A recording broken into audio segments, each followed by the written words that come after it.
Carrot beetroot பொரியல் எப்படி பண்ணலான்னு பார்க்கலாம். ஃபஸ்ட்டு எண்ணெய் காஞ்சதும் கடுகு போட்டுக்கோங்க.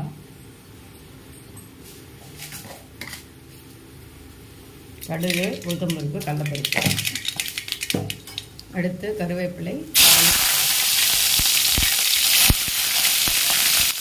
அடுத்து பெரிய நெட் அறிவிக்கல நல்லா வணங்கணும். நல்லா வணங்கினதும் கேரட்டும் பீட்ரூட்டும் சீவி வச்சுருக்கோம், அது போட்டுக்கலாம்.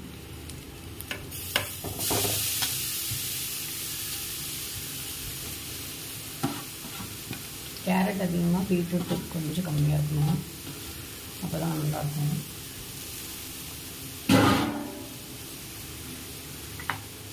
நல்லா வணக்கி வச்சுக்கோங்க.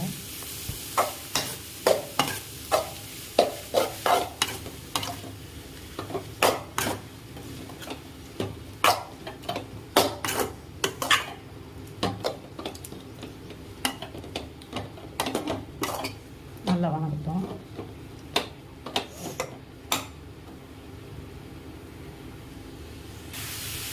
நல்லா வணக்கிவிடுங்க. வணங்குற கேப்பில் நம்ம தேங்காய் துவஞ்சி வச்சிடலாம். அப்புறம் கொத்தமல்லி கடைசியாக தூவத்துக்கு கிள்ளி வச்சிடலாம். நல்லா வணங்கட்டும். லைட்டாக வணங்கினதும் தூள் போட்டுக்கோங்க. தூள் போட்டு நல்லா கிண்டி விட்டு மறுபடியும் வணக்கி விடுங்க. நல்லா வணங்கட்டும். நல்லா வந்துடுச்சு. சாப்பிட்டு பார்த்துக்கோங்க. உப்பு கரெக்டாக இருக்குன்னு பார்த்துக்கோங்க. நெக்ஸ்ட் தேங்காய் போட்டுக்கோங்க. தேங்காய் துருவன தேங்காய் லைட்டாக போட்டு கிண்டி விட்டுட்டு அப்புறம் லைட்டாக கொத்தமல்லி இங்கே கடைசியாக தூவி விட்டு நிரப்பி விட்டு சர்வ் பண்ணோம். கேரட் பீட்ரூட் பொரியல் ரெடி.